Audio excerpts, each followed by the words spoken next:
The Local Show, featuring conversations with business owners, employees, and local business leaders about their successes, challenges, and reasons for doing business.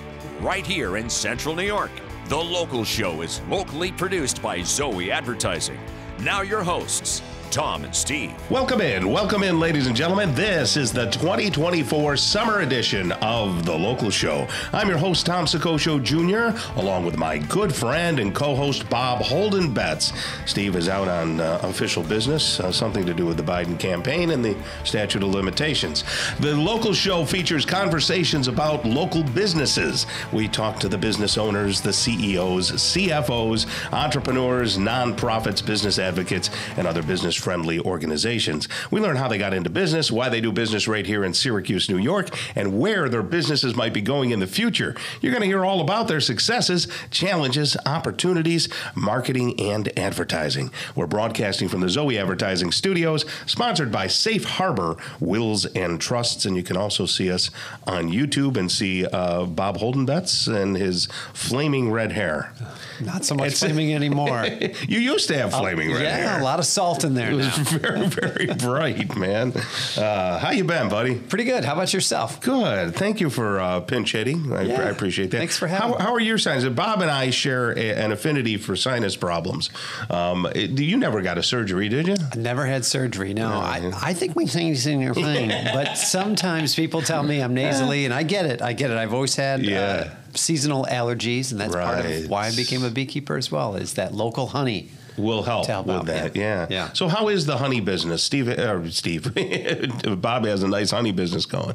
It's good. The honeys are very busy. It's a good year for honey making. Why is that, Bob? Not a ton of rain, right? When it is raining. I thought it was a ton of rain. It is raining at night. Oh, okay. So, but a lot of the days have been nice. It got warm early, so everything kicked up about 3 weeks earlier, so a little bit more productivity. A lot of flowers out. Wildflowers in New York are plentiful. So, so when they have that, you have pollen, nectar, and that's what they need to make honey. Wonderful. Well, good job, man. And then we'll talk about what your other profession is, but needless to say, Bob has been in sales, marketing, and management and all that. So he's very, very educated and appropriate to sit in the chair over there and talk to local business people. We've got a great show all racked up for you today, folks. We're going to be talking with Todd Evans. He's a partner at Twin Birch Dairy. John Tomino stops by. He's the co-founder of In My Father's Kitchen. Matt Major is the founder of Your Local IT Department. We'll talk IT with him. Jim Engel is the past president and director of piping and drumming at Central New York Scottish Games. Mitch Stahl is the owner of Primal Pathways Dog Training, and the name looked familiar. Now, they didn't ask me about booking him, but I believe he helped my father train both of his German Shepherds. So that'll be an interesting conversation with Mitch. And then Stephen Scheinman is the vice president on the board of Skaneateles Festival. Liz Crisanda is the executive director of the ALS Association of Upstate New York. And then Scott Titus is going to stop by. He's the he is the marketing director at Usherwood Office Technology. So we're going to have nice conversations with all these people coming up. Okay, first, let's direct our attention over to Todd Evans, partner at Twin Birch Dairy. How are you, Todd? I'm good. How are you? Very good, my friend. Part of Onondaga Grown as well, right? You guys are definitely Onondaga. Where is the farm located? Where is Twin Birch? On the west side of Skaneateles Lake. I don't know if I've been on the west side of it. I don't know what the difference is. Well, they play polo on the west side, and the aerodrome is over there. Yes. Oh, is it? Skaneateles Airport, the polo fields. The country club? Dutch Hollow Country Club. Oh, okay. Yeah. So now I know. Okay, yes. Because I've DJ'd over at the country club many times. Yeah. So and Yellow Wineries is probably down there on your side as well. Very close. Yeah. Okay, great. That's some prime property. Yeah. Very nice. So tell us what you do. Well, first, give us your history. How did you get into farming, and what did you do before you got to Twin Birch? I grew up on a small. My mother's family had a small dairy farm. Was that here locally, or? Yep, on the other side of Skaneateles. Okay. Do you want to say what it is, or can? Can you? Mountfield Holsteins. Okay, gotcha. I grew up working with my grandfather and my two uncles. Yeah. Graduated high school and wanted to experience something else, and went to Twin Birch and been there ever since. Did you have to go to school for farming, or is it just in the blood and in the family? I did not. A lot of people do. I chose to learn by experience. Yeah, which is a great way. So what exactly do Twin Birch, by the way, the birch trees are one of my favorite trees. So I would imagine there's birch trees over there, yes? The original ones are gone, but there's been replacements. Okay, yeah. I just love the look of a birch tree. Yeah. So what do you do at the farm? Are you how many heads of cattle are you milking? So we milk 1,500 cows. I have a partner that manages the dairy, and I manage the crops and the shop and the repairs and outside maintenance and stuff. Right. That's pretty big. Is it big? I shouldn't say that's pretty big. It was considered big at one time, but I think it's more on the small side now. Okay. I mean, gentleman farming seems like it's a hobby, right? There used to be people when I was growing up that had 50 or 60 head of cattle. You're not doing it. And you're from the Central Square area, so exactly. You're familiar with a lot of farms out there. Yep. So it seemed like 50, 60, you could maybe do 100. Now it just seems like you need 1,000 or more. Yeah, you need the scale to be efficient and be able to get people to specialize in certain tasks and stuff to, right. Just to. When you talk about crops, are you talking about crops just to feed the cows, or do you sell produce as well? Mostly to feed the cows, but we also sell some commodity grain. Okay. Wheat, and some corn, soybeans. Okay, locally or nationally, or? It all depends on where it's needed. Okay. We sell mostly through a local broker, but you never know where it's going. Sometimes the corn will go to the ethanol plants locally. It all depends what it is and where the need is, where the market is. So is most of your day spent on the equipment or in the equipment? I try to be more flexible and not be stuck in a piece of equipment to try to keep everything going. Yeah. It's not just the guy in the tractor, Yeah. There's more to it. Yeah. There's a flow to everything, so when something stops or something's broken, I'd rather be that guy to be there to keep things moving and back on track. Where does the milk go? So we're part of a member-owned marketing group and milk processing facility in Auburn. Okay. So Cuga Marketing and Cuga Milk Ingredients. So would we find your milk in Upstate milk or Burn milk or? Most of that milk is not made into fluid milk. It's made into dry powders, like baby formulas and stuff. Interesting. And shipped all over the world. Good golly, that's pretty fun. So you have been in the business how long, did you say? So I've been at Twin Birch since 2007. Okay. And Twin Birch has been around for how long? 1960. Oh, okay. So they've got a little history. So I'd be part of the third generation of Twin Birch. Yeah. Do you guys go to the fair? To visit? Yes. Well, I mean, I guess to show, the cows. So I have 4 children, and we've just the last couple of years gotten into them showing some animals at the fair. Yeah. We go to the county fair, which is August 1st.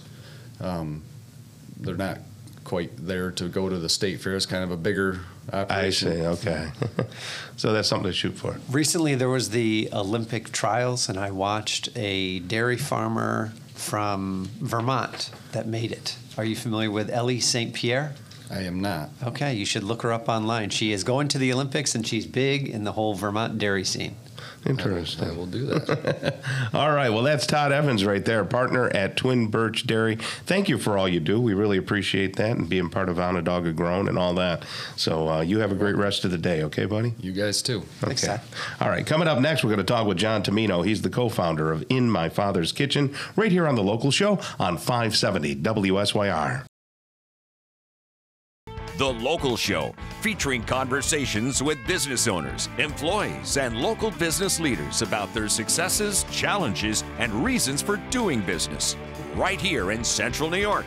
The Local Show is locally produced by Zoey Advertising. Now your hosts, Tom and Steve. Back into it and back at it. You've got the local show with Tom and Steve normally, but Steve is not with us today. I've got Bob Holden-Betts as my co-host, and it's great to have him along. Bob is a beekeeper, Ho-Bee Honey. That's H-O-B-E, right? That's correct. Ho-Bee for probably Holden-Betts is in there somewhere. You got it. Yeah. That's great. And, I haven't had honey in a while. Your honey, I used it all up and then hadn't seen you in a while. This feels like a hint. Yeah, I need some honey. Okay. Yeah. Got to have some honey and mix that in with my green tea. And sometimes I just like to take the honey, just a swig of honey. Yeah. A nice shot of it. And but now you got all those fancy flavors. It might be too fancy for me. Well, maybe not. We could get you onto something else. Ginger honey's good. And what's coming up this week is lavender honey. All the lavender is in bloom, so we do a lavender infused honey, which is great in lemonade or tea. Good golly, that's something else. How the ginger, is it fresh ginger? Fresh ginger. So that's good for your stomach too. Yeah. So you get the benefits for the allergies and for the stomach. You got it. That's good. How about the kid? Your son Solomon is out there in Ireland. He was out in Ireland. He studied there last year. He's back now. Oh, he is. Okay. Yep. He's working for the summer. And he's a runner.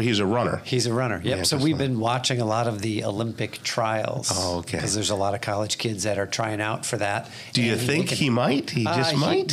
He aspires to. It might be a few years down the road. We'll see. Okay. Yeah. That's wonderful.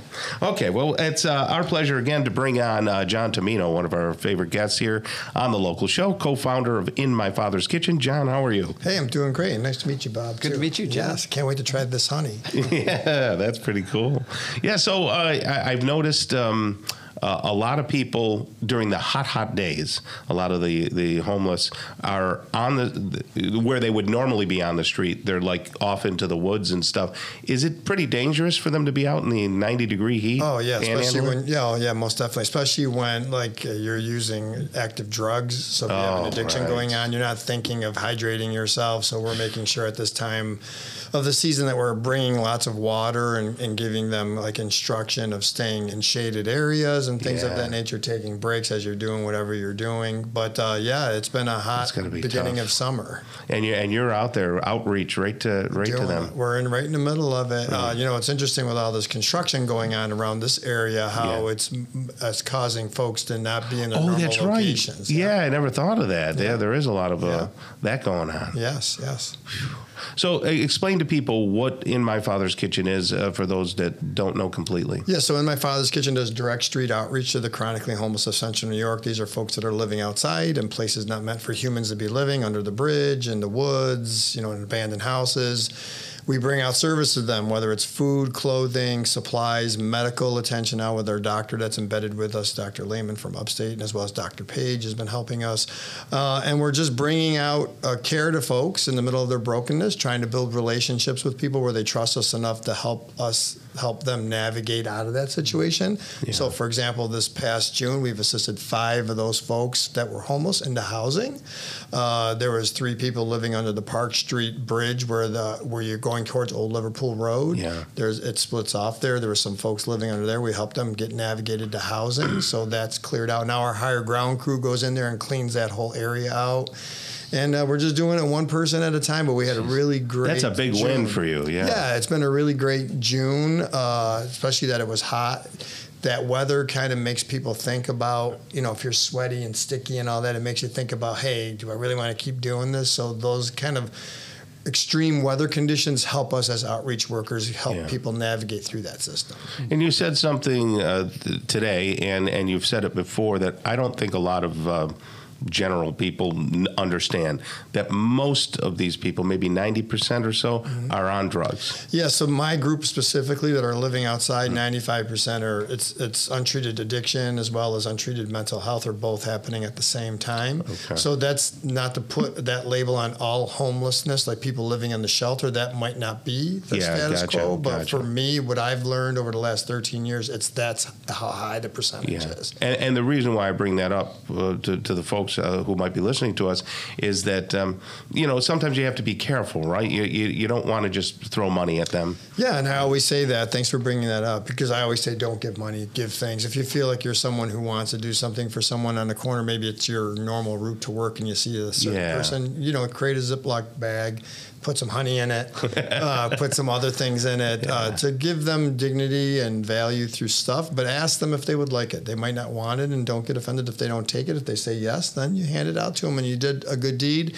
and you help somebody out at the same time. Yeah. Talk about the spiritual component of your business. Yeah, so for me, we're a faith-based not-for-profit. I'm clergy, so I'm a licensed ordained minister, so we bring out the hope of Christ as well to the streets. We don't go out there proselytizing with the Bible. We just live our faith in the works that we do, and they know that I'm a pastor, so some of them will call me Pastor John, Father John, or will you pray for me, or I might pray for someone, or we'll do funerals for individuals who have passed away, for the family members.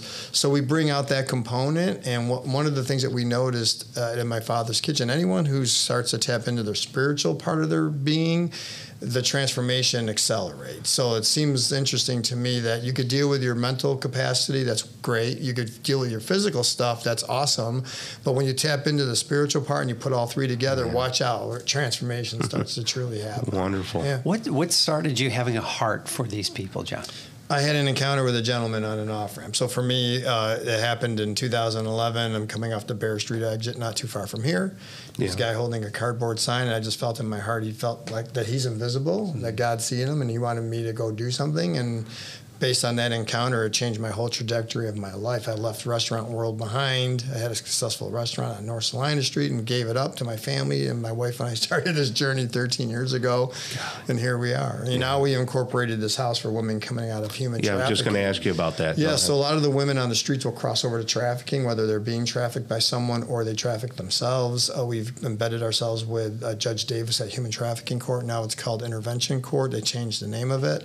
But we're receiving in our new resident into our home, Lifehouse, this coming week. We have an intake with this young lady, and she's someone that's familiar to our community, but we're going to help her kind of go underground for 9 months and start to do a transformation in her life. So, yeah, we're excited about that. That's wonderful. How many people can you take in at that house? 2 at a time. It's top heavy. Like, we have staff around the clocks 24/7. It's a safe house, kind of like protected, security, staff all the way around, and we're helping that person navigate their traumatic experience, helping them get connected to the service providers and things of that nature, as well as bringing the spiritual component for them going to church, doing Bible study, stuff like that. Yeah. So for us, for anybody who's listening, if you want to jump on board with us and help us, please visit our website at inmyfatherskitchen.org, and we'll gladly take your donations. Okay, so donating is one way you can help, and then through the sale of your sauce. Yeah, our pasta sauce, Taste and See pasta sauce, is sold in Wegmans as well as like 5 different specialty shops throughout the community. People can eat with a purpose.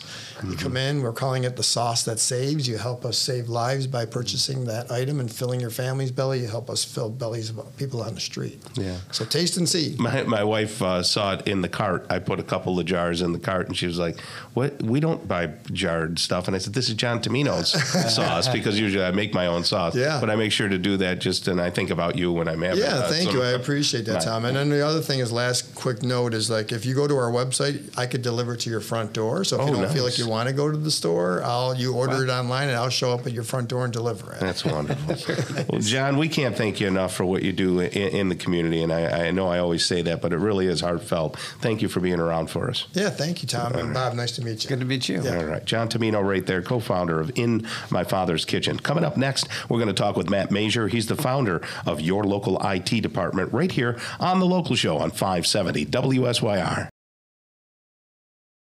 The Local Show, featuring conversations with business owners, employees, and local business leaders about their successes, challenges, and reasons for doing business. Right here in Central New York. The Local Show is locally produced by Zoey Advertising. Now your hosts, Tom and Steve. Back in the saddle again. We're so happy to be along with you on this summer day. It's Tom and Steve usually, but I'm still Tom, but Steve is being replaced by Bob Holden-Betts. Just for today. For today, yeah. try to make it permanent, but you actually have a real life and all that. What do you do full time, Bobby? So I'm in sales. I sell software to chemical and pharma companies. Okay. Chemical manufacturers. So they need to be in compliance with different things, and we help them. That's the short story. Is it? Okay. Yeah. And you work not just, you're more national, aren't you? More than just regional. Yeah. So it's companies all around. I mean, we work with Pfizer's like ExxonMobil, or companies like Pfizer, ExxonMobil, right.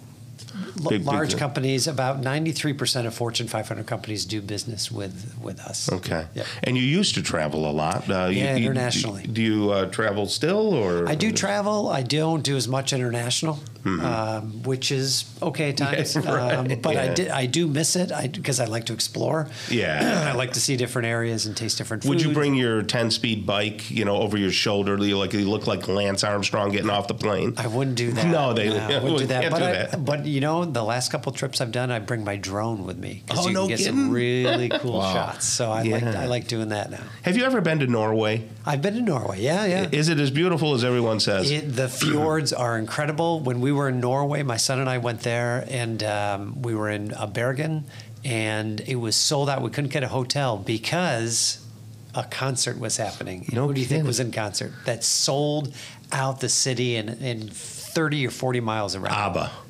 Iron Maiden. Really? Wow. And this was in the past. This was in the past 7 years, and I thought I said, why is everything sold out? They said Iron Maiden is here. That's amazing. Wow. Okay. Yeah. Right. Yeah. Who would have thought that? I knew when they took the stage because I could feel the music. Yeah, I bet you could. Well, that's wonderful. Hey, we're going to talk with Matt Major right now. He's the founder of your local IT department. How are you, Matt? Doing well, Tom. It's good to see you again. So we got a little computer knowledge. He understands computers. I understand computers. So we don't have Steve here, who basically plays with blocks, and we can actually have a good, intelligent conversation. Yeah, we can nerd out. Yeah, we can nerd right the heck out here. So tell us, what does your local IT department do first, and then we'll go from there. Yeah, so we do everything that a business might need in the realm of IT. So in some cases, we are your company's entire IT department, everything from basic help desk, tech support, up to IT leadership and big projects. Other times, companies have their own IT staff, and we supplement that. So, we bring to the table an entire team of experts.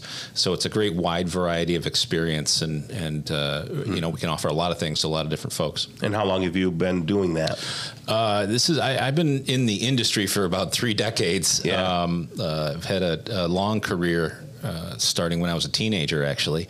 But this particular company is about 3 years old. The majority of my experience have been sort of a freelancer or in IT leadership in big organizations. And I wanted to start a company specifically to grow a team and do things that one person couldn't do, but also demonstrate that, if you treat people well, your employees and your customers, you can build a strong business. And so far, knock on wood, that's worked out well for us, and we've done better than expected. Wonderful. That's great. So one of your services must have something to do with security these days. Yeah, so we're not quite ready, but we're very close to launching a dedicated cybersecurity service. Yeah, that doesn't surprise me in this day and age, right? Yeah, right, and there's so many threats, so many concerns, and basically what's happening right now is every company is getting their cybersecurity from IT providers like us, right? And IT providers like us are folks that kind of have been thrust into this world. And we're all very technically experienced. We got a lot of background in networks and all these different things. But cybersecurity is a specialty. And what we found is without specialty talent and special tools, I'm not sure that any of us are really doing it justice and protecting folks as well as we should be. So we've been working for the past better part of a year to put together a program that's dedicated with specific individuals who can mitigate the issues and help train people. Because as you may have heard, 90% of successful breaches are due to a person making a mistake. Clicking a link, giving up their password, doing something. Right. I got you. Yeah. So we got, A general consumer making that mistake is what an employee in a company. Yeah. You can put in the most sophisticated security system in the world and have armed guards, but when the guy keeps propping the side door open so he can go out for a cigarette, right, exactly. It all falls apart. And same in the cybersecurity world. We got these crazy tools, and there's AI that's looking for hackers and looking for anomalies in your systems, and it's awesome.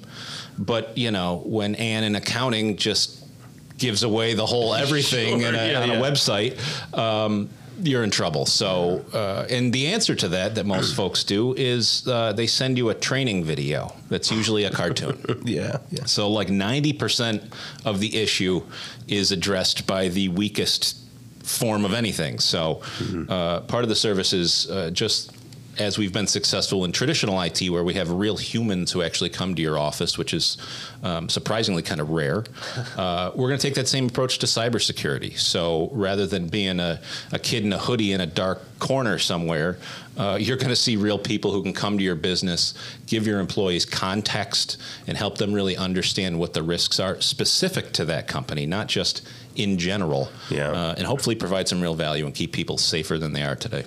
Are there still groups of people out there looking to do malicious things? That seemed to be very popular in Russia. Really? So it's whole countries now. Oh yeah. It's nation states that you're most worried about at this point.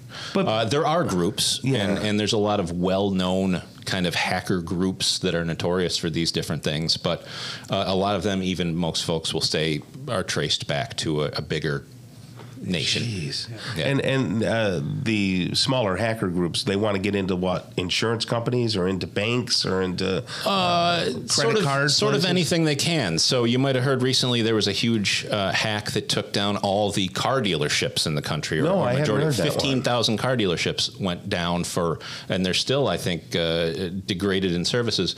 The software company that they all use to make their deals, to do their payroll, to book their service calls, everything was provided by this one company, and that company got hit. And they were held for a ransom attack. All these car dealerships were effectively, they couldn't do business. They were doing deals on sheets of paper and hoping for the best. What do these groups hope to accomplish? What do they make get? Money first and foremost, right? So they'll hold that big company hostage. How do they hold them? What they do is they breach your network, and then they lock you out of it. Okay. They literally encrypt it all, and you can't access your own anything. Meanwhile, they can. So they've got all their customer data. I think there's a good chance that in a year, we'll all get a $10 refund because our data was breached because we bought a car in the last 10 years because of this. And that's the type of thing that happens. But they're already, the information they took from that company, they're already using to go after the individual dealers, and they're using it to pose as them. So they have multiple angles that they can take money and take control, and Now this probably should go without saying. They can go to jail, prison forever for that, right? I mean, that's illegal. Well, yeah, but again, we're talking about folks in another part of the world typically. Oh, I see. So and they do everything remotely, Or incognito, right? Yep. So the chance of getting them, finding them, that's hard to do. Yeah. So the smaller companies that are here, an apple farm or something like that, they don't have to worry about that type of stuff, do they? Is that sort of? You got to worry about your bigger suppliers, but also manufacturing and construction are big targets because they don't worry much about security, and they typically have lots of money. I see. Okay. And that's where you come in. That's exactly it. We try to, keep folks safe and mitigate the risk. So even if somebody does get in, they don't give the keys to the kingdom. They can't take down everything. How do people get a hold of you and start with your services? Localitdepartment.com is the best place to go, or 315-333-0999 is our number. Excellent. Matt, you're one heck of a great guy. We appreciate what you do and what your team does, all right? Appreciate you having me. All right, hang in there. Jim Engel is coming up next. He's the past president and director of piping and drumming at the Central New York Scottish Games, and he'll be right here on The Local Show on 570 WSYR. The Local Show, featuring conversations with business owners, employees, and local business leaders about their successes, challenges, and reasons for doing business. Right here in Central New York. The Local Show is locally produced by Zoey Advertising. Now your hosts, Tom and Steve. Here we are, and that means that you are too. That's the local show with Tom and Steve, but today it's Tom and Bob Holden-Betts. Bob Holden-Betts from Ho Bee Honey. Do you have a website, Bob? I do. It's hobeehoney.com. Well, that's easy enough. And the Ho is H-O. Yep. And the bee is B-E. B-E. HOBE honey.com. How are the bees? How's the general population of the honeybees these days? Are we up, down, or all around? We are all around. Okay. Yeah. Yep. Good. So it's I caught a bunch of swarms this year. Yeah. So I usually you go out and catch the swarms. Wait a second. What's that like? They've been in trees in my yard, so I think they're swarming my own hives. No and kidding. I re-catch them. Or sometimes people call me because they know I'm a beekeeper, so they may call the fire department. Fire department calls me. I go down and I get them. How do you get them? Do you take the hive or? I take a hive box. Okay. And a sheet, a white sheet, so that if any of them fall, I can tell if it's the queen, because that's the key. Is once you put the queen in the box, the rest will follow. No and kidding. they're very docile when they swarm. A lot of people think a swarm of bees. Yeah. Not that way. Very docile. And so we just we had one on an Adirondack chair at a tiki bar in Baldwinsville. Yes. And they wouldn't open because they were deathly afraid because they had this swarm of bees on the arm of an Adirondack chair. We went there. And had the box and the blanket, turned the chair upside down, hit it once on the box. They all went in. We put the top on, and we left. And you were gone. Yep. Well, you're a beekeeper. Yeah. Yes. You keep bees. Yes. Well, that's good, though, because they make wonderful honey. Yeah. And they were going to make it anyway.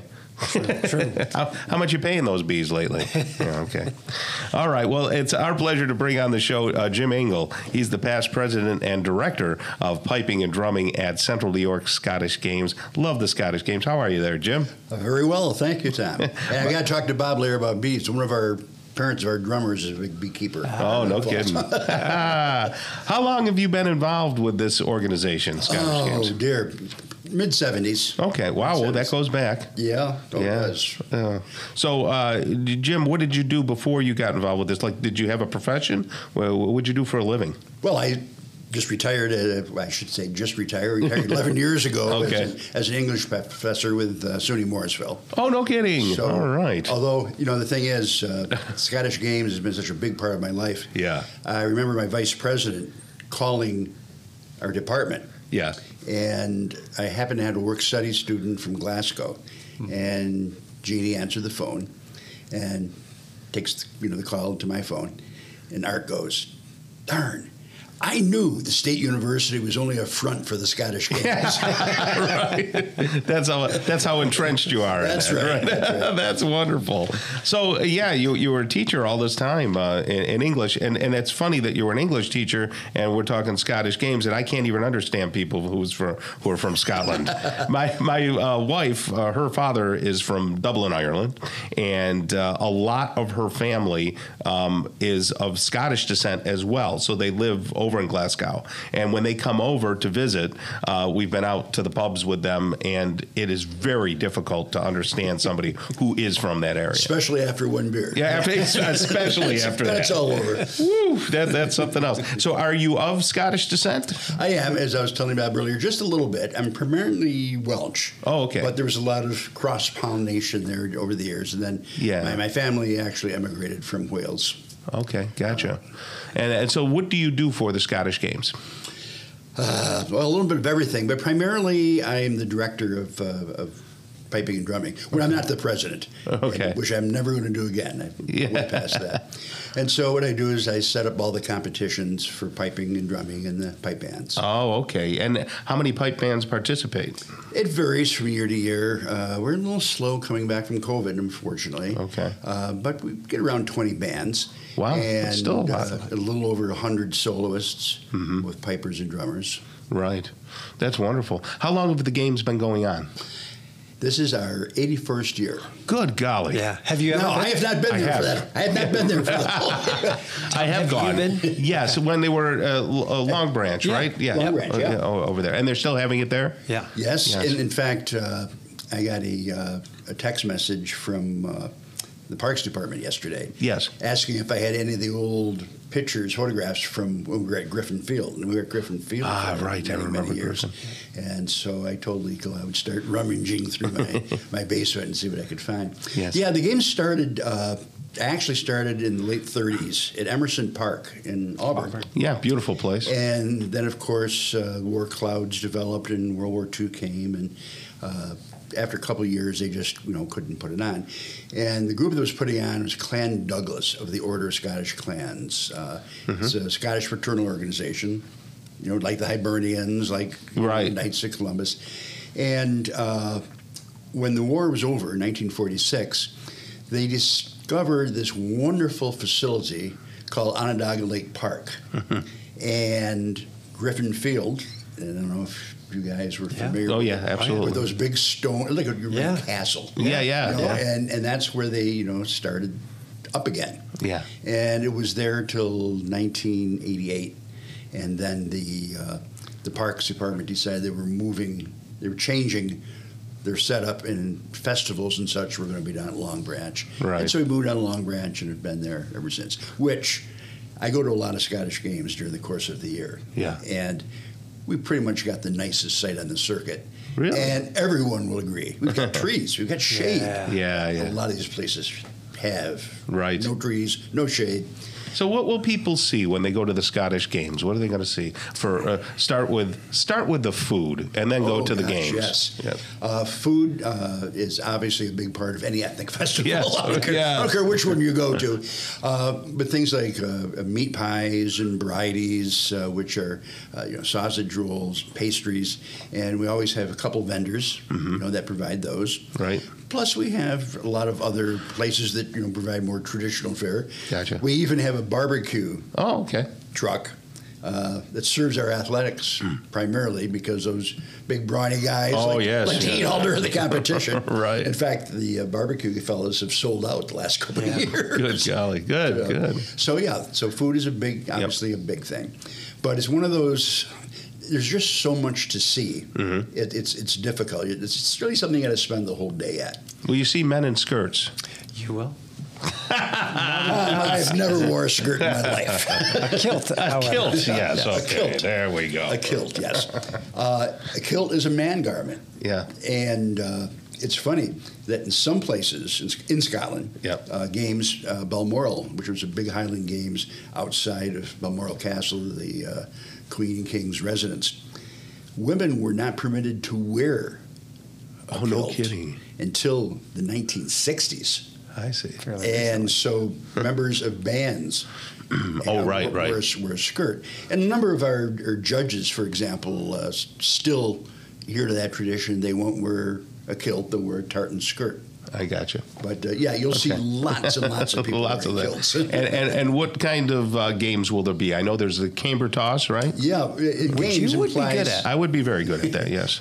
Games implies we're going to have games. We're going to have competitions. And since the original Scottish games over in Scotland were like county fairs, where the local populace would get together to sell things, but also to compete. So you have things like the caber. Everyone knows, they're throwing that telephone pole. Right. And I was judging down in Dunedin, Florida, earlier this spring, and I had a conversation with a gentleman who just didn't understand the caber. And I said, well, let's put it this way. Let me explain to you. Everyone thinks it's a thing of strength. Well, it is, but it's also a thing of finesse. Because what you have to do is you have to take the caber and you have to turn it. And the reason you turn it is because, picture this, you have a stream and you want to get across without getting your feet wet. So your person's been cutting down lumber during the day. You take a log, you flip it, and it goes across the stream and you walk across with dry feet. Well, if it's not at that 12 o'clock position, you got a log floating down the stream. Right, yeah.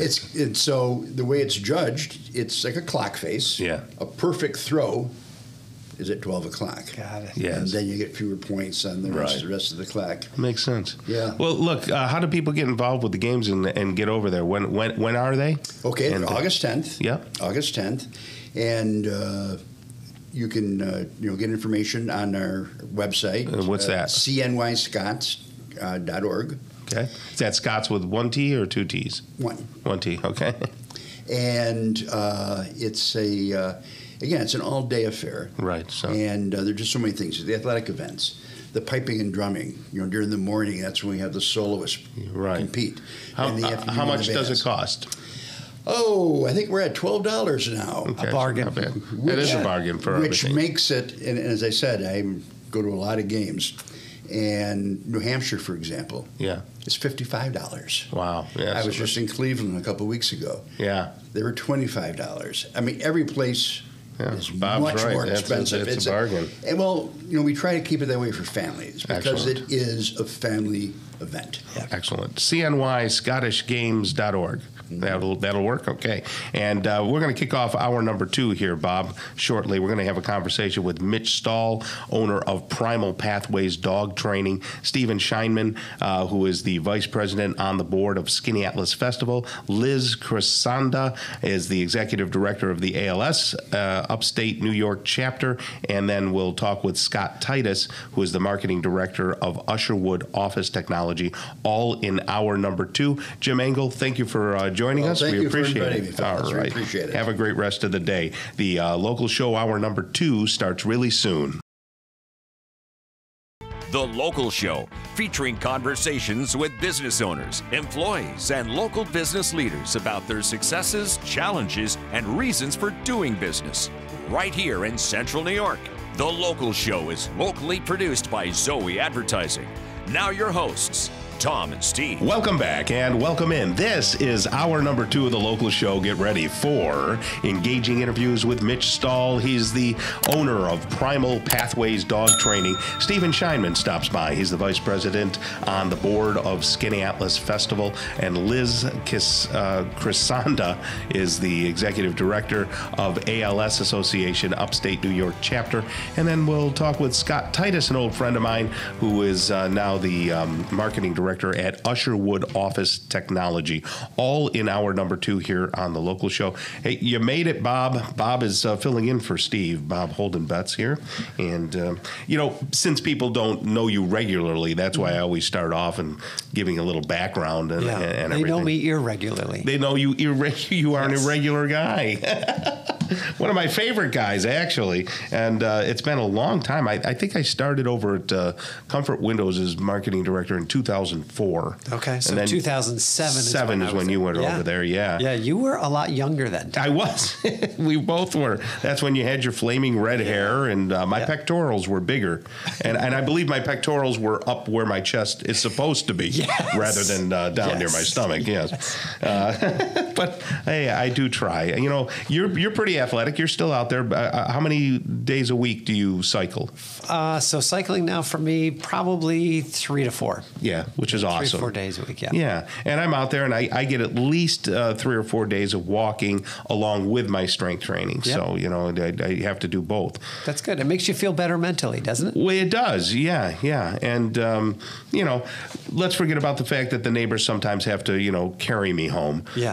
I make it around the block, and then they go, oh, there's Tom. He's That's just what neighbors are hobbling along. Yes. Let's get the car, honey. We're going to take him home. No, that doesn't usually happen. Another thing to remain active is if you have a dog. Yes. Then you can take the dog out for a walk. And we have 2 beautiful dogs, and they're terrible on the leash, so we don't do it. So that's where we enter in Mitch Stahl, the owner of Primal Pathways Dog Training. How are you there, Mitch? Doing well. How are you? Very good, my friend. My father used your services way back when. Yes. I'm not sure if you remember those German Shepherds. He loved his Shepherds. Yes. Do you work with all breeds of dogs? I do. Excellent. Are you a homegrown guy? Have you been around Syracuse? Or I moved here in 1973. So that's a ways From back where? there. Yeah, from where? From Long Island. Oh, okay. I cannot believe how many people we interview who come from the island. I mean, really, a lot of people. I'm talking There's like a lot of people down there. Over 50% came from Long Island. And I always tell the story. My daughter currently dates a guy from East Islip. Oh, yeah. So she'll go down there. She's in her mid-20s, and she goes over the Throgs Neck Bridge, over the GW, then over the Throgs Neck. Something you would never do. I hate that. I hate bridges. Yeah, I have to drag myself down there to visit my relatives. Yeah. Do you go the Throgsneck way? Oh yeah. Oh yeah. Guess there's that's the prime way, right? Yeah. So what got you into this business, training dogs? Well, my mother was a trainer. Oh, no My grandfather actually trained dogs for a circus. Oh, wow. And it's just kind of in the blood.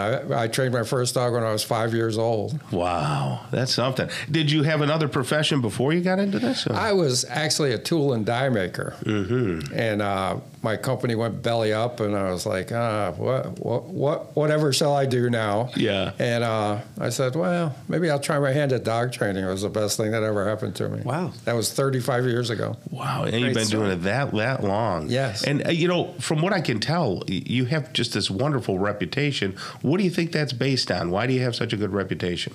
Because what I do works. Yeah. So I keep it simple. Training a dog is not rocket science. I think a lot of the trainers out there make it way too complicated. Mm-hmm. And I'm really not in it for the money. I just love what I do. And it just shows, I guess, when you love what you do. Yeah.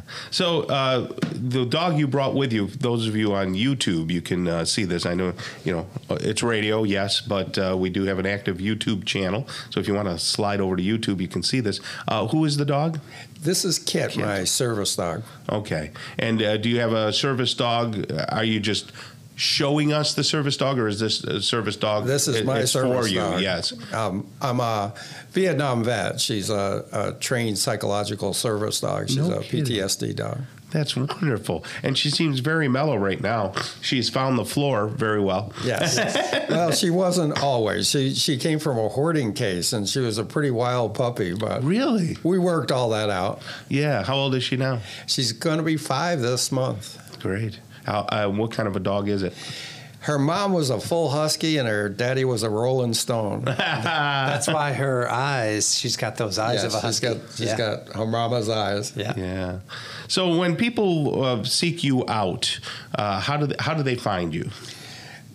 It's mostly word of mouth. A lot of the veterinarians in the area recommend me, and just one person says, "Wow, I just trained my dog with this guy," and I don't advertise. It's just kidding. Word of mouth. Yeah. And people find you. What do you find that people want to train their dogs to do the most? Mostly it's leash walking. Their dogs. Yeah, that's a big one. The dog reactivity is such a big deal. And people sometimes mistake it for aggression, but I think most of the truly reactive dogs, worst reactive dogs I work with, are dogs that go to doggy daycare. Okay. And they just want to play so bad, and they get frustrated on that leash. They're fine when they're off the leash. Yeah. But then once they're on that leash, they get so frustrated. People think, oh my God, that dog's going to kill my dog, and it's just, they just want to play. No kidding. Yeah, that's tough for us because we really can't take the dog for a walk. We can, but it's very frustrating. So we have a beagle. Now he's like 12 years old, and boy, he puts his nose to the ground and he's pulling and he's pulling and it's no fun. Yes, it's an easy fix. Is it really? Oh. Take me 5 minutes. No kidding. It just puts I don't believe it. He just puts a rabbit in his pocket, and then the beagle's always there with him. That's funny. So walk us through, when you say easy fix, I mean easy for you to say, but so what's the easy fix? Yeah, how do you do it? Well, I do an exercise we call a focus exercise, where we basically, anytime the dog gets to the end of the leash, or almost to the end of the leash, we just give a little correction on a leash and go the other way. And the dog says, oh, I wasn't paying attention to him. He went the other way. Maybe I ought to just drop back and pay attention so when he turns, I can turn with them and therefore avoid that little correction. Okay. Would that work on children as well? He's not going there. I'm not going to go there. This could be a separate, I know you're not in it for the money, but this could be a separate little side gig you have. Yeah, that's funny. So people can seek you out at any time in the dog's life. In other words, if they are 14 years old, or you'll still come by and train them. Oh, absolutely. But So you can teach an old dog new tricks. I'm still learning. It's best to start when they're very young. Yeah. And it's not about the training. Training is a very small part of what I do. It's about dealing with the issues that appeal to your dog's pack instincts in a way that leaves no doubt that you're in control, that you're the leader of the pack. And then it's not the training per se that's dictating the dog's behavior.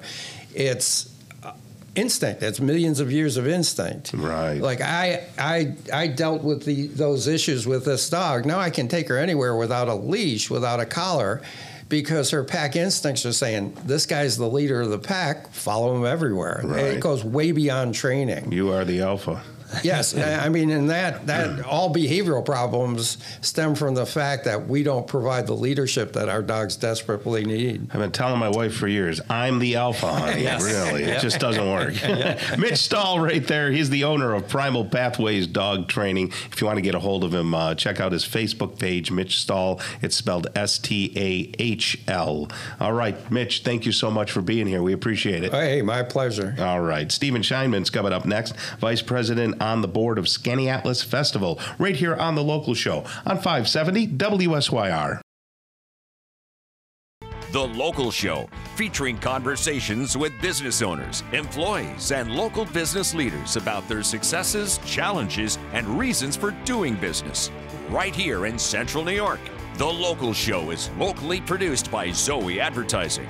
Now your hosts, Tom and Steve. Hey folks, welcome back to The Local Show. We really appreciate you hanging out with us. I'm Tom Soccocio Jr. I'm the creative director over here at Zoey Advertising, which is a full-service advertising agency where we make radio commercials and television commercials and have a billboard, and we do artwork and all that kind of stuff and help you promote your business and grow your business. Bob Holden-Betts is with me today. He's co-hosting because Steve had some family business he had to take care of. So Bob is a really effective and successful businessman who manages people and all that and travels around for his company, and also has a company that I would imagine is going to be full-time here at some point, Hobie Honey. Yes. Yeah. So hobby turned into a small business. It's been fun. Yeah.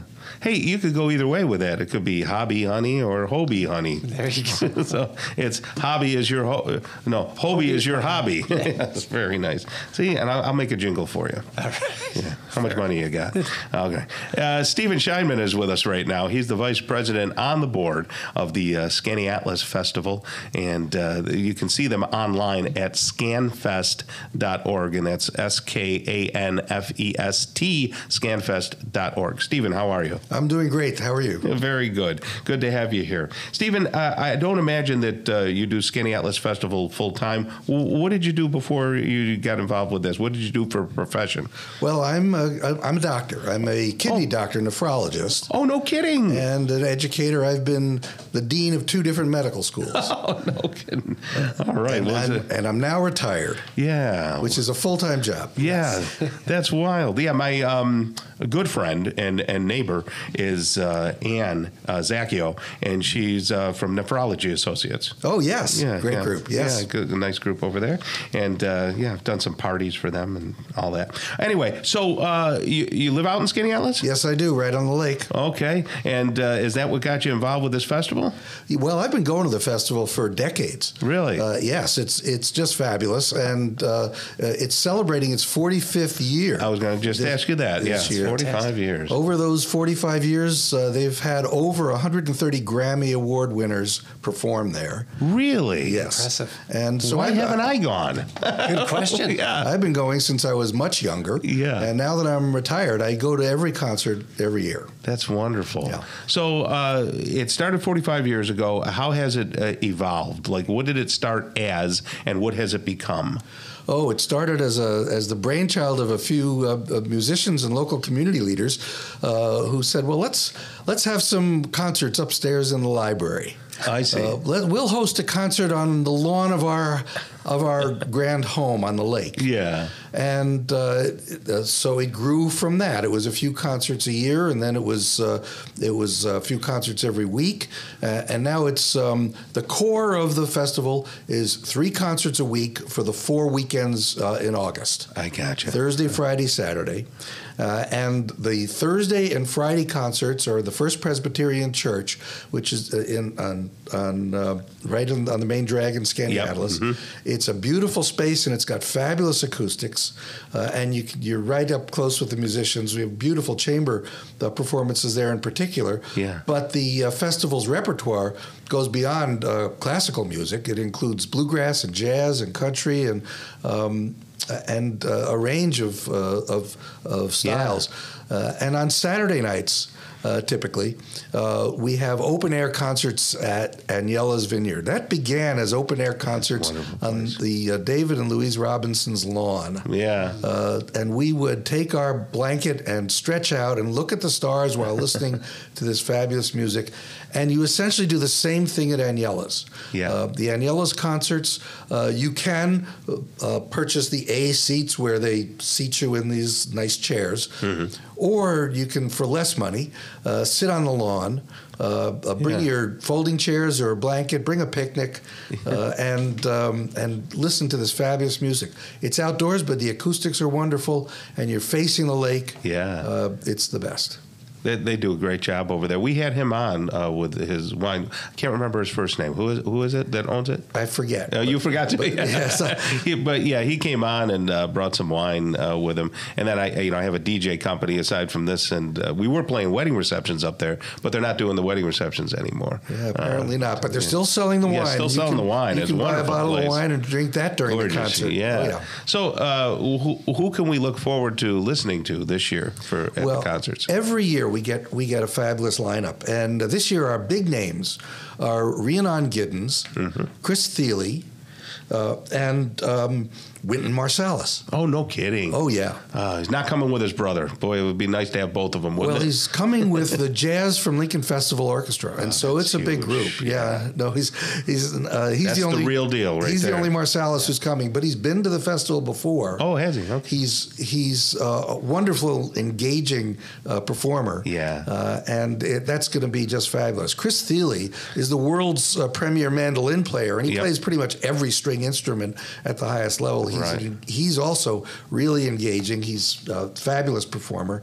And Rhiannon Giddens is, like Chris Thiele, a MacArthur Genius Award winner. Wow. She won the Pulitzer Prize last year for an opera that she composed. Oh, my goodness. But she's mainly known for country and bluegrass. Isn't that something? And she's fabulous. She's been to the festival before. Yeah. Her concert is going to be different from our usual process because it'll be a Friday night concert at Aniela's. Normally, Aniela's is the Saturday. I see. So the first week, that's August 2nd, Rhiannon Giddens on Friday will be at Aniela's, and the next night, August 3rd, will be Gershwin's Rhapsody in Blue. Oh. That'll be at the church.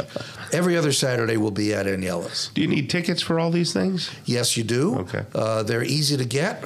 Just call the festival office or go to scanfest.org. Okay. The children under 18 under the stars are free. Gotcha. We also have several other free events. We have these wonderful events for kids, young kids, and there are 2 of them this year. They will be on August 1st at the First Presbyterian Church and August 23rd at the Mandana Barn. And we love bringing our grandkids there because these performers interact with the kids and they get them excited about the music and they teach them about the music, and it's just fun. Now, adults have to pay $5, but the kids are free. Okay. We also have free outreach performances. We're doing 2 of them this year. One on August 20th will be at the Seymour Library in Auburn, and on the next night, August 21st, the Center for the Arts in Homer. Okay. And those will be performances just like the performances in Skaneateles, and musical performances. Musical performances, gotcha. And they'll be free. And we do a ScanFest U. They're kind of a series of talks about music appreciation, history, and theory, and those are free and open to the public at 4:00 on Tuesdays, 4 Tuesdays in August.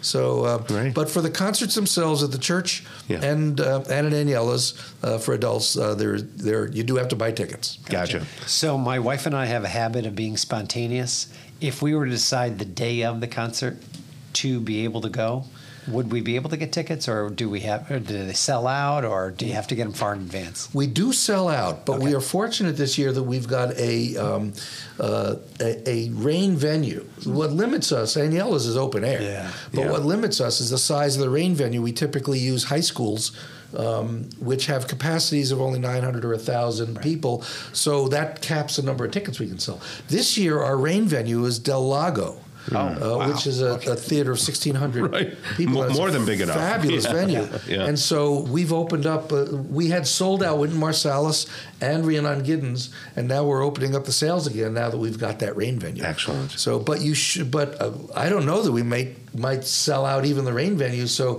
for those concerts, you may want to call in advance. Okay. Excellent. So there's scanfest.org, SKANFEST.org. That's Stephen Scheinman. Well, actually, Dr. Stephen Scheinman. I don't know why you didn't lead with that. Well, I don't practice anymore. I'm retired. I'm a sailor now. Well, you're done practicing.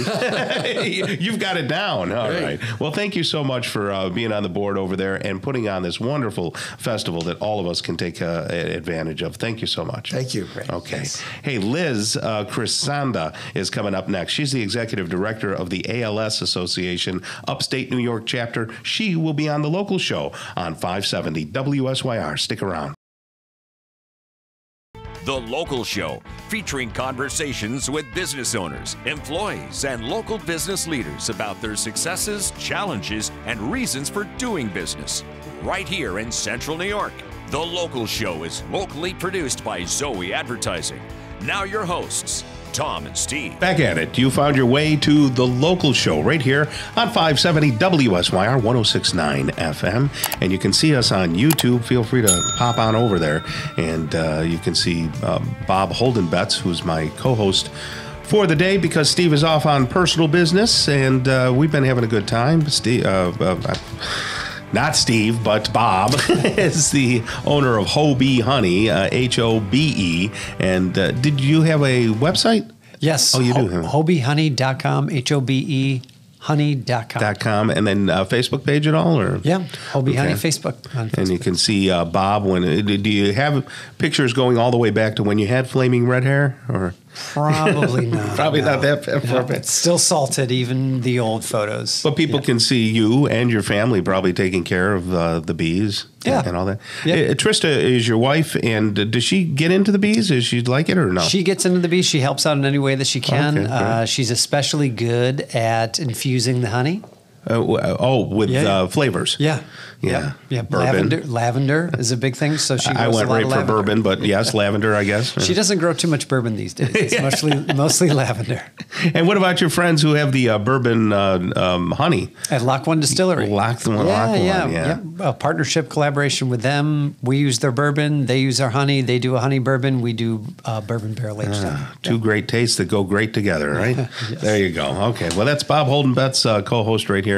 And now it is our pleasure to bring back onto the show Liz Crisanda. She's the executive director of the ALS Association Upstate New York chapter. How are you? Good. How are you today? Very good. It's good to see you again, Liz. Have any buckets of ice dumped on you lately, or no? But this is the 10th anniversary of the Ice Bucket Challenge, so I am getting ready for a summer of ice buckets. Oh yeah, 10th year already. Yes. That's great. I remember when they started that thing. What is your background, Liz? What did you do before ALS?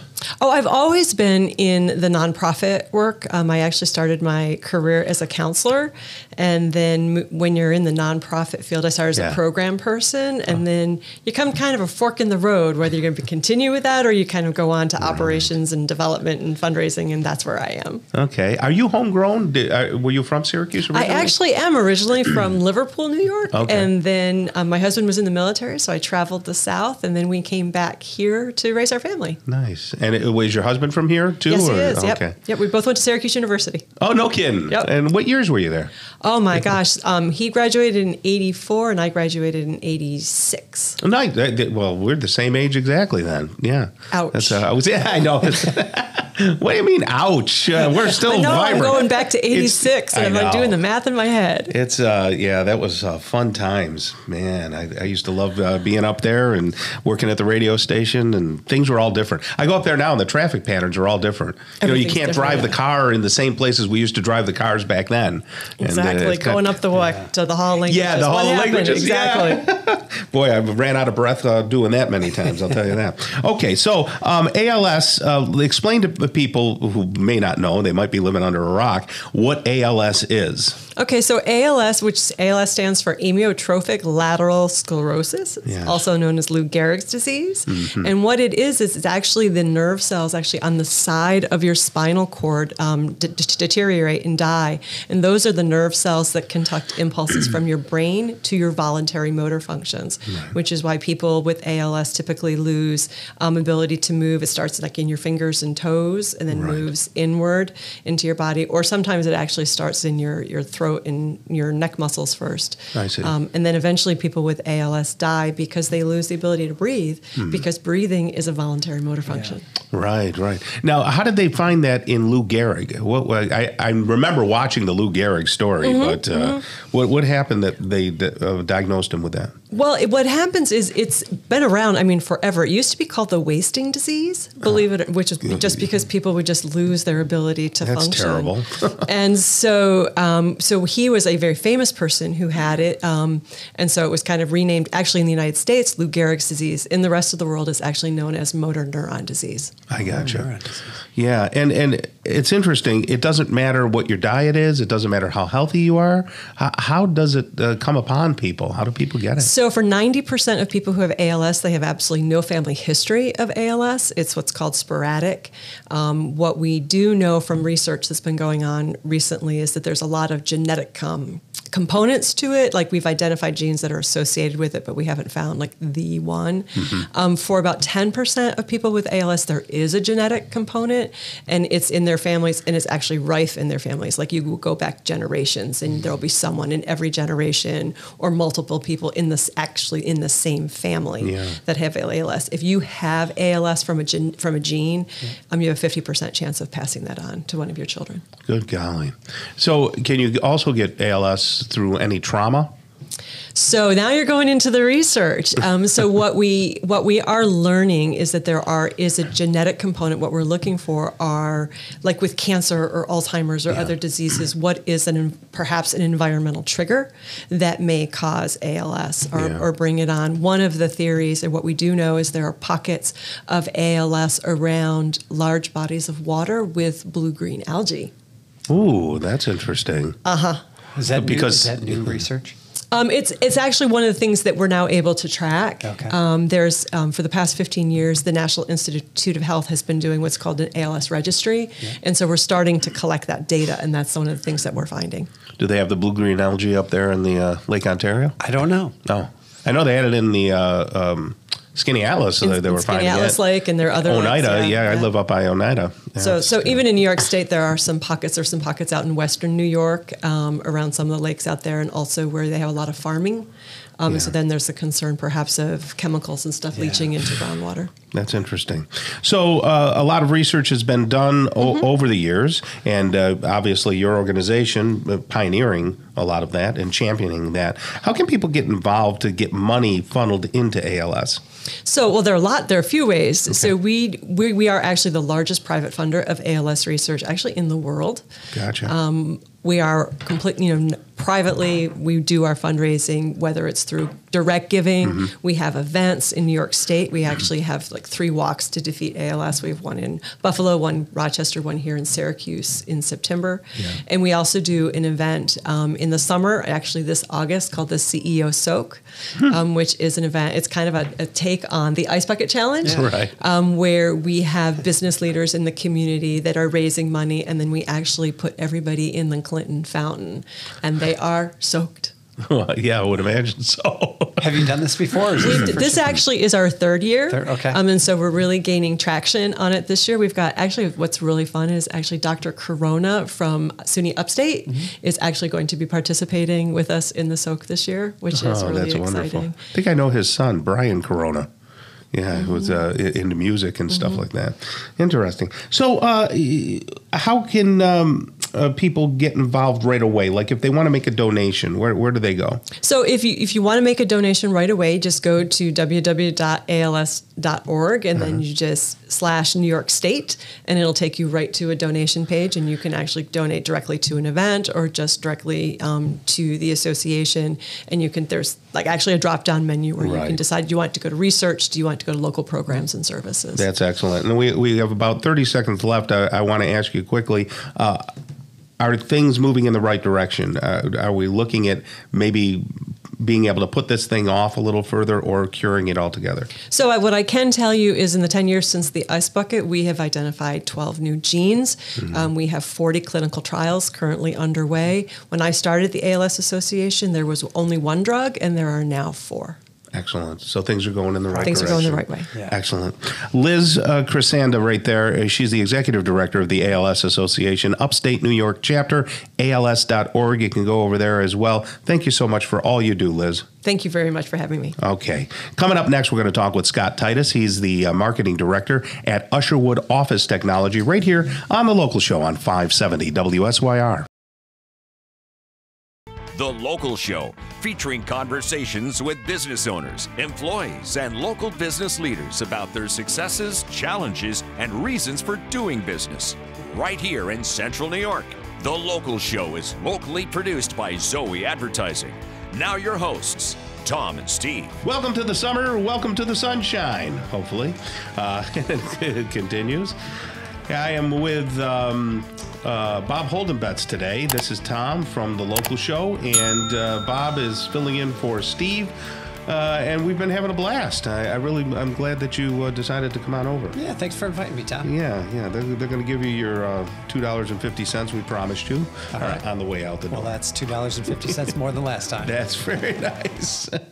So anyway, Bob, we've got an old friend of mine that I talked to when he was in a different role over at Onondaga Community College. His name is Scott Titus, and he's the marketing director currently at Usherwood Office Technology, a nice family business, been around for a long time. How are you there, Scott? Good. How you doing? Thanks for having me on. Well, thank you for being here. Scott, what is your background? Are you homegrown right here in Syracuse? I am, yeah. Born and raised in Central New York, out on the east side, and, stuck to the area. My wife is from the area as well, and, kind of planted roots, and, just really love the area. 3 kids growing up, so, golly. Yeah, it's been good. Did you go to ESM High School? Was that your thing? A little further east, Chittenango High School. Oh, you were Chittenango. Yeah, one further out from there. So, Are they the Bears? Is that Bears? Yeah, the Bears. Yeah, Chittenango. There's a beautiful restaurant out there called Nina's. Did you ever eat at Nina's? It is one of the the best kept secrets. Yeah, it really is. That Chittenango has one of the best Italian restaurants in Syracuse. It really Nothing is. against the others, but yeah,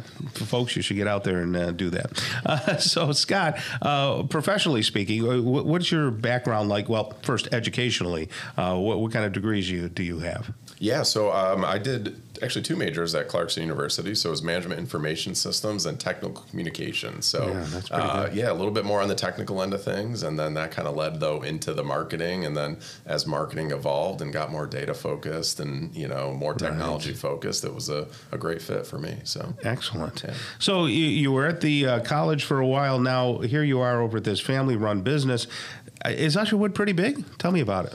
Yeah, so Usherwood's been growing a lot, been in business since 1976. We just opened our 18th location in Plymouth. Good God. So, yeah, they've expanded a lot over this time period and really have big growth goals and continue to grow. So it's been exciting. It's a fun time to be there. I remember when I was in various sales roles throughout my career, being in some business groups with Lou Usherwood. Yeah. And that was a ways back, and they weren't that big then. Copiers weren't... it was smaller segment of the market. But now, I think you're a lot more than just copy machines, right? Yeah, that's still, a big part of the business that we've been doing for a long time and do it really well. But really managed IT is the growth area and where we're really expanding a lot. So, as cybersecurity and cyber threats just continue to grow, everywhere you go, every business is running into it. That's been a huge growth area. So helping out those same businesses that we've served traditionally in the print end, but now in the managed IT and the cybersecurity end.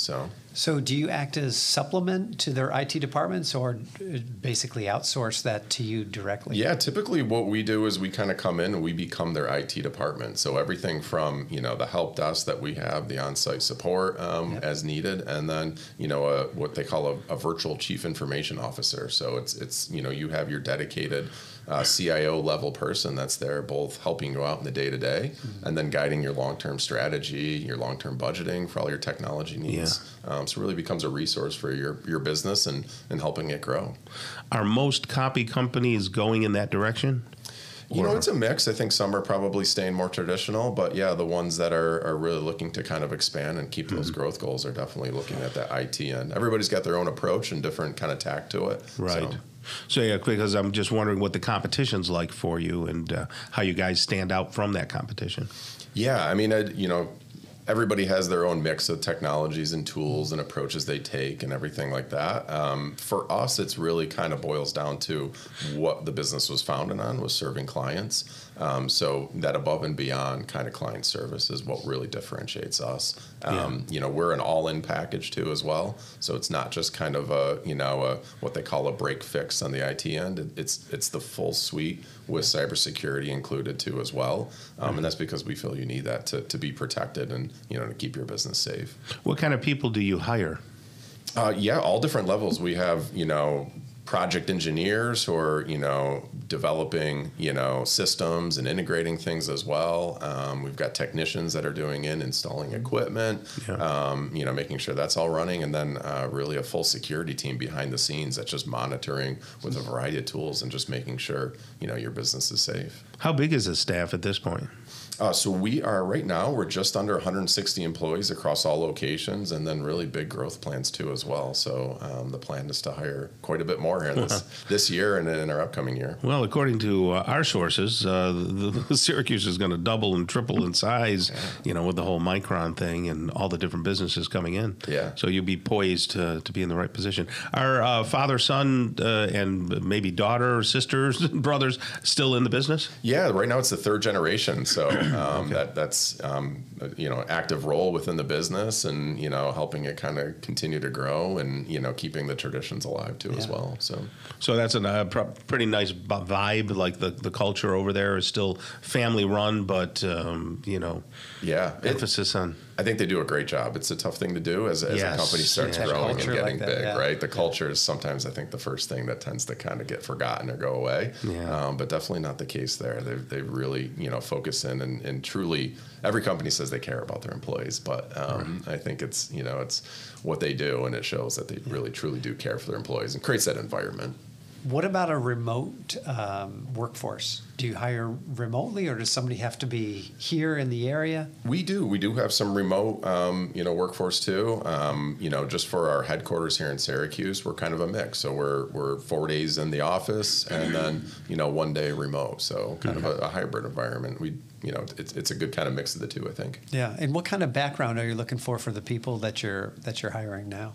Yeah, I mean, really, it's somebody with an IT background or has an interest in IT, or somebody that's got a technical kind of hands-on aptitude.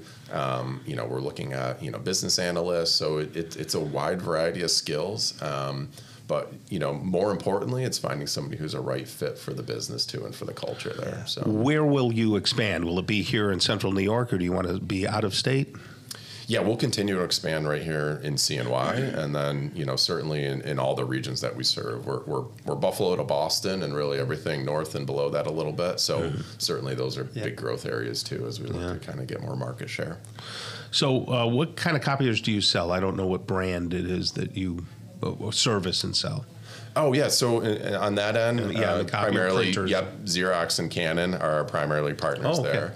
Xerox, pretty big. Yep, big company. Yep, HP too as well. So, wow, you got them all. Yeah, it's a kind of a curated mix. So both on the copier end of things, and then on all the rest of the business technology equipment that we service, we're pretty selective in finding the right brands, the right equipment, that we think is that mix of good value for our customers, but secure and reliable and going to make for happy customers. Some of these machines are pretty nice. Yeah, I think we're getting one that has a dishwasher built into it as well.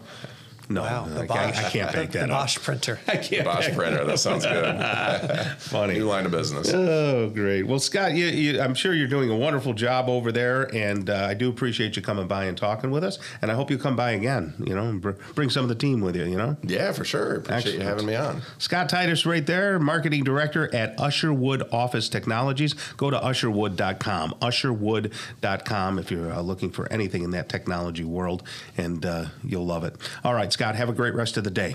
Thanks, you too. Okay. Hey, Bob, that's going to wrap things up. We're actually going to cut you loose, and we'll have our driver take you home. Perfect. As per usual. I like it. He'll pick you right up. On behalf of the local show, Zoey Advertising, Tom and Steve, and Bob Holden-Betts, God bless you and your families. Make some time to relax and exercise today and every day. Do it together with a family member or a friend. It'll keep your body and mind healthy. The local show is heard every Saturday morning from 11 to 1, then again on Sunday morning from 7 to 9. Listen together with a friend. We find it's more fun that way. Until next week, get down to business and keep doing business locally. Tell your friends about the local show right here on 570 WSYR 106.9 FM, the iHeart Radio app, and on YouTube at Zoey Advertising.